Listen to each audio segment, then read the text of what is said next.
And within this match history, we're able to see that he is playing Maokai top with Flash Teleport versus an Ekko top with Flash and Teleport. So these are actually pretty meta type champions in terms of the actual champion picks.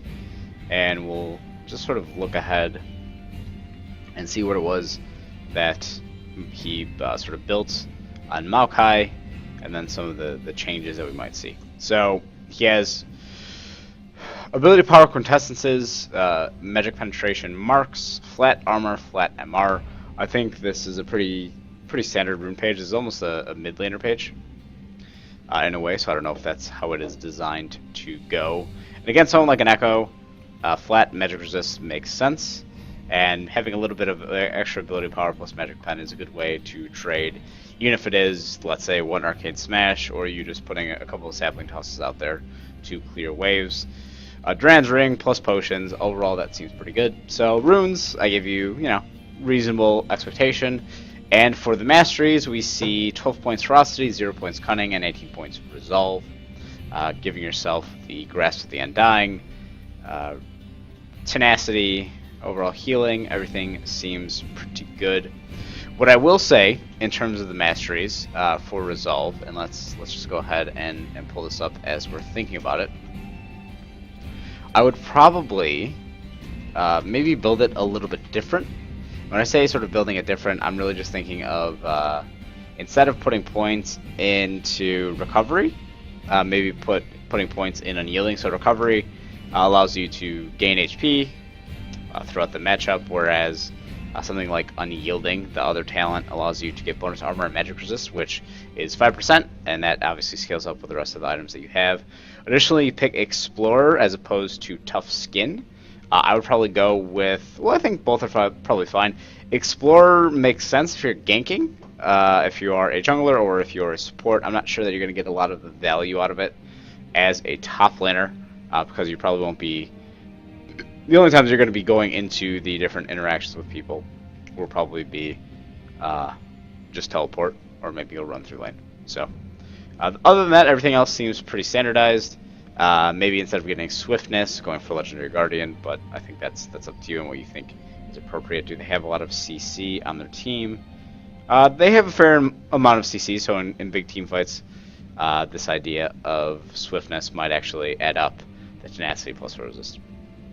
For ferocity, personally, what's pretty interesting is that you have Repressor, which is this mastery right here. It might be beneficial for you to go into Dangerous Game on the other side. So instead of 12-0-18, go 0-12-18. And one of the reasons, not only to get the Dangerous Game ability, but also to get Secret Stash, to give yourself a little potion if you're deciding to start with a Duran's Ring and a couple of potions that might work out for you.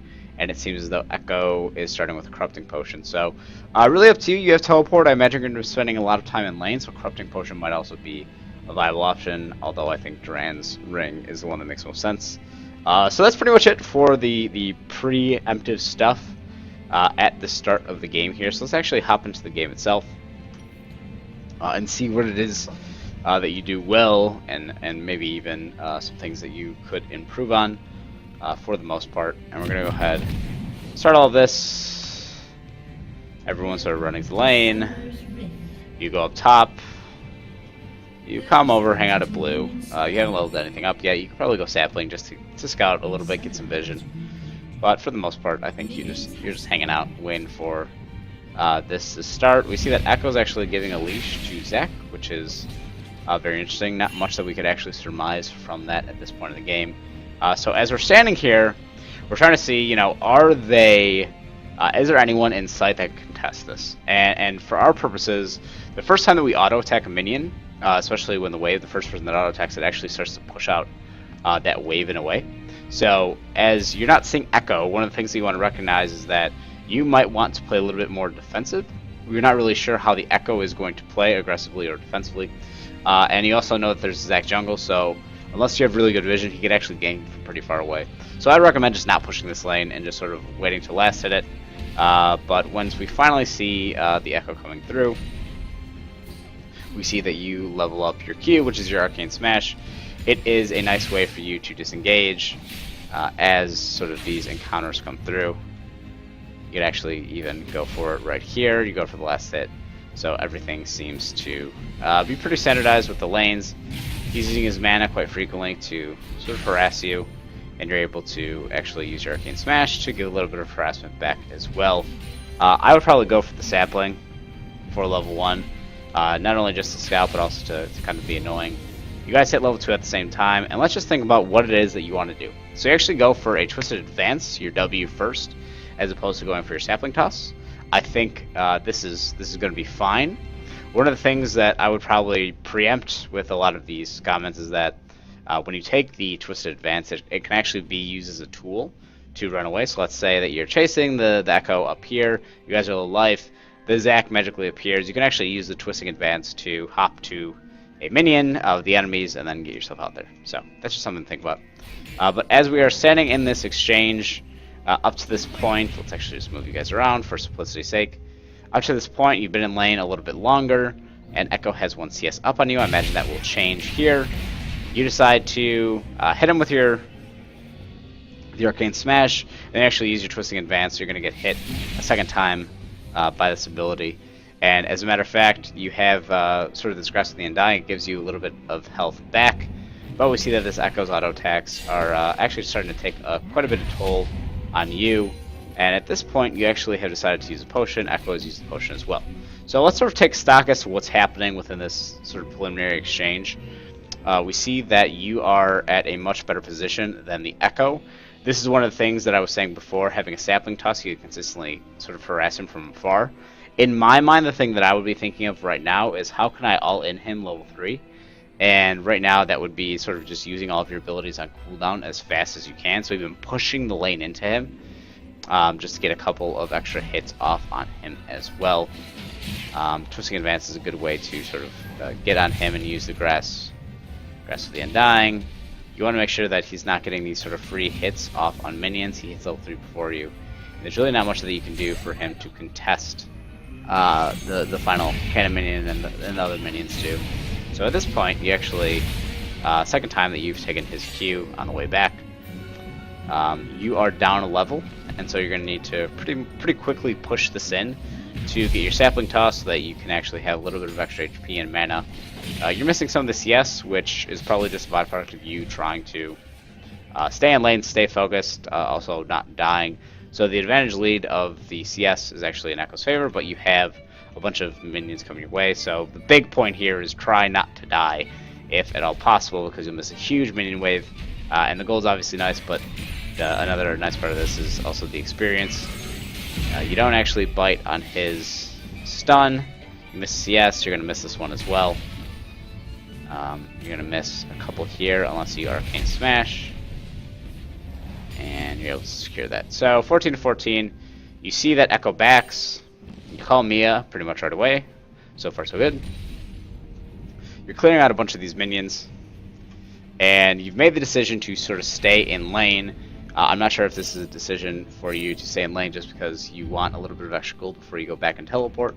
But hopefully at this point you've clocked the cooldown on Ekko's teleport to come back up. If he decides to use it, doesn't seem to be the case. He's actually running back to lane.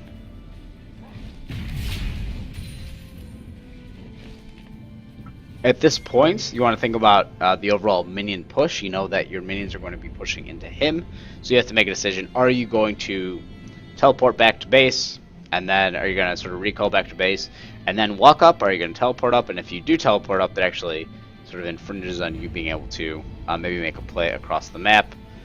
And at this point, it looks like you are going to go ahead and back, and it seems as though... Okay, so I'm not quite sure what this decision is, to sort of back all the way up here, because you actually walk out of experience range and you can't last hit. So you just want to make sure that you're not only sort of staying in lane, but you're getting a lot of these abilities. And I think a lot of this just comes down to some of the basic mechanics of last hitting with Maokai that we can, of course, practice. So we're sitting there. He has a Sapphire Crystal. So he's, there's nothing, he doesn't come back with any more kill potential necessarily, just a little bit more sustain. He has recharged his Corrupting Potion while you don't have a potion at all. And you actually haven't placed a ward in the jungle either. So you have the ward accessible. You had opportunities to place the ward, especially when he was sort of running back to lane to sort of protect your behind, but you do not do that, and now you're being zoned out by the Ekko. If you're being zoned out, you have to sort of make a decision in that moment. Do I want to just back? It doesn't seem like it's pushing into us. Do I just want to back, buy another item like another, let's say, Duran's Ring or Spectre's Cowl or something to stay in lane? Do I want to go ahead? Because at this point you have 784 gold. You could actually start buying pieces of the Catalyst. At 750 gold, you can buy the Ruby and Sapphire crystals. But at this point, again, you're kind of looming back in this area here. I'm not sure if you're just checking for the Zac, but at this point, there's really nothing for you to be doing around this part. You have a really good placement of the ward, but you're also depriving yourself of a ton of gold and a ton of experience. If Volibear runs in, you're just going to let him do whatever he wants, because he's not going to be able to actually secure a kill on his own. Hopefully you don't flash in for this. There we go. There's really no way for you to secure that kill. Volibear goes rogue on his own and starts walking a little bit closer to them. They're able to pick up a kill, I imagine. It's one flash. They don't decide to flash over. Ekko runs, and now you come to the aid. There we go, placing another ward and sort of running around. So at this point, I think you've actually deprived yourself of quite a bit of kills and quite a bit of CS. You see that the sun's coming in, not that big of a deal. You're at full life. You're able to just get aggressively and dying hit off here, and wazoo, and there we go. Actually able to get a fair chunk of damage off. I think all this is based on your rune page and masteries. So at this point, a huge wave coming to you. There's not much that you can do. You have your teleport, and think about it this way. The longer you go without using the teleport, the lesser value it actually has for you at the end of the game. So think about how many times through 5 minutes, with the exception of, well, for your purposes, because you took the mastery, it's a little bit different. But every 5 minutes, you should be able to make something happen with the teleport, whether it's, recall back to base, and then come back to the top tower, teleport to bottom and make a play happen, teleport to mid, run to bottom, and teleport back top. So every 5 minutes or so, you can make a teleport play happen. And at this point, neither of you have actually used your teleport, and as a result of it, you're really not adding a ton of value in terms of overall time efficiency. And we just sort of continue running it. You should be able to get these CS. There's one. You missed that one. And unfortunately, you're going to miss the rest of these. There we go. So, now, you start to recall, and I'm going to guess that you teleport back to the area. I know, I'm just looking at the itemization, I know that you actually go for a Spectre's Cowl, second item with some potions. If you're going to sort of buy these potions multiple times, I would go for a secret stash as opposed to Spectre's Cowl. Spectre's Cowl obviously allows you to stay in lane a little bit longer, but if the intention is to just beef yourself up, Rout of Ages might be a really good pickup. Not only does it help you sustain as you level up, but it also gives you some basic combat stats in your HP and mana to survive. You see that the Ekko has actually stopped pushing lane, and so you teleporting to the top might be a waste of teleport. You could actually run back and get to lane at the same time as him, which means that he now has a teleport advantage, assuming he doesn't teleport to the minions here.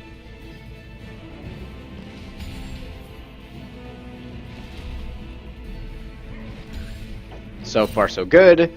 Now you're making sort of not a questionable decision, but a decision that is different than the decision you made up until this point.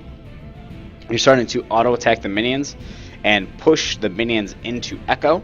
And I don't know if you're necessarily auto-attacking the minions just because you feel comfortable, you're just trying to get into the auto-attack animation, but you're going to be pushing this lane, right? There are 2 caster minions and 1 cannon versus 1 cannon and 3 casters and yourself, so you're going to be pushing this lane into him, which makes you more susceptible for ganks.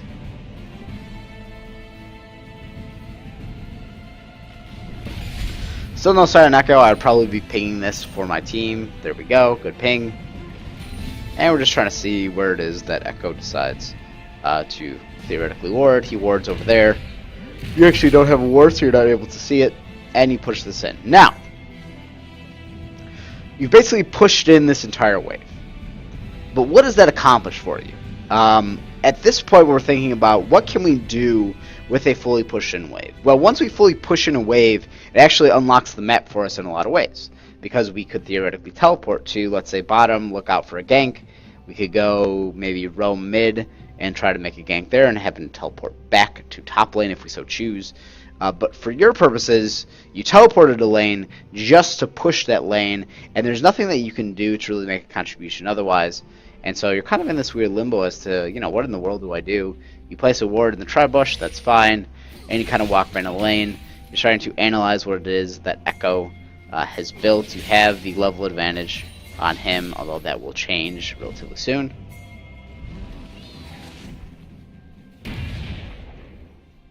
The one thing that is worth noting, again, you do not have teleport. Ekko has teleport. The second you see Ekko move, well, I guess two parts of this. Part one is that Ekko could teleport bottom as all this chaos and mayhem is going on, right? Part two of this is that once you recognize that Ekko is Mia, you're going to want to either locate him. Well, first you're going to want to locate him anyway. But you're also going to want to inform your team that teleport might be coming that way. We see Ekko sort of run under his tower. It doesn't look like he's going to make the teleport decision, although it probably would be a good call overall. And now we see the teleport. Maybe a little bit late, maybe a little bit strategic with how long he decided maybe to see if they would continue moving forward. Ekko makes a teleport. You actually can't stop it with your Twisting Advance and Arcane Smash. And as a result of it, you making the decision to use your teleport to get back in the lane was a decision that enabled this Ekko play to happen. Ekko gets a kill with his Sheen. He's chugging his Corrupting Potion. He's actually going to be able to turn on this Cerulean Soul if he really wanted to. Here we go. Ekko with the second kill. And he'll die to this Caitlyn if he continues forward. There is a stun. And there we go. So, the value of Maokai. Think about Maokai as a champion, Maokai's kit. He is not an attack damage champion, although I guess there are videos online of people building him AD with the Trinity Force. But you're not an attack damage champion, which means that you pushing in a lane really doesn't provide as much value as, let's say, you grouping up as a team. So think about if you go back, if you watch the LCS, look at how Hansard plays Maokai. He sort of pushes in lanes, sits, farms under tower until his teleport's needed, and then he just takes a brunt of abuse while his team sort of survives. He peels for the AD carry, he peels for the mid lane as well. So at this point, you're just a tree punching a tower. So your decision, and all this again spawns back to the decision of you teleporting into lane, even though Ekko wasn't pushing it, as opposed to walking up. So if you and Ekko had both walked up, you could have theoretically stopped his teleport, and you could have teleported yourself. So that's just something to consider. But overall, I think within the quick 9-minute area that we've looked at so far, that is a pretty good illustration of decision making when it comes to summoner spells and also itemization. I don't think the itemization of the Spectre Cowl is a bad pick, especially because you're going against some of the poke with Ekko's Q, and then also a Zac ganking you as well. So I think it's fine. I just think that you need to sort of reevaluate when it is that you're trading, when it is that you are sort of walking around. We see a couple of instances here where you go from your minions that are over here and sort of walk to the tri-bush, hang out for a little bit, and then sort of loop back around. But otherwise, I think you did pretty well, and I think there are definitely areas for you to improve. And even in the later parts of the game, as we look at this, we're 37 minutes into the game, you're 3, 6, and 9. You would hope that you would be grouped with your teammates this far into the game. You have a Zerat portal. You haven't put down the Zerat portal. There we go. You're pushing it top lane, and I assume just going to sort of run over to mid and help them after you've cleared out this wave. Attaboy, pushing in top, coming back to base, being this big brute of a tank. You're coming in here. Let's watch this first team fight. You don't have flash, but you have the rest of your kit. You're being the big brave tree that we always knew you could. Caitlyn's just going to be doing ridiculous damage if you and Volibear can peel, which I think you can. Let's sort of forward this until we see an opportunity. You should kind of be chucking saplings for vision all across. I have it so that the fog of war is only applicable to the blue team. So we're only seeing what you're able to see. We're thinking about where it is that you could be placing saplings. You're sort of placing saplings as a way to theoretically do damage to them, but placing saplings across the wall here might prevent the Zac flying over from the wall and killing you.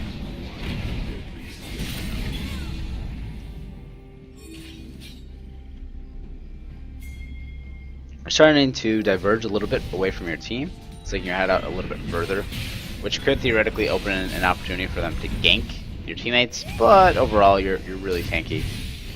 You decided to go for a Warmogs, which is a fine item choice overall, as you have sort of 4,000 HP.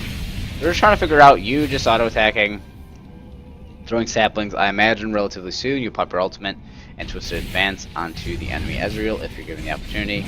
You're soaking up a ton of damage, and you actually see that Ekko is throwing down his stun AoE. So at this point you want to make sure that you're popping your ultimate because there's a fight that is about to ensue. You see them being aggressive onto you, and actually the Ezreal is walking right next to you. So you could just Twisted Advance and make that happen. But instead you're sort of running away, ultimate still not popped. Pushing away, there's the ultimate, you're tanking the front line. Now you go after Ezreal. And if you close out your ultimate right here, you should be able to get a bunch of kills. There's one. And the game is sort of won. So, just trying to be a little bit more reactive with some of these decisions. Picking up a double kill like a beast. But I think the team fighting element is one part of it. The bigger part of it is just trying to figure out what it is that you need to be doing in the lane itself. So, my man bgusty, that is what I got for you. Hopefully that was of some help. And, of course, as always, let me know what questions you have.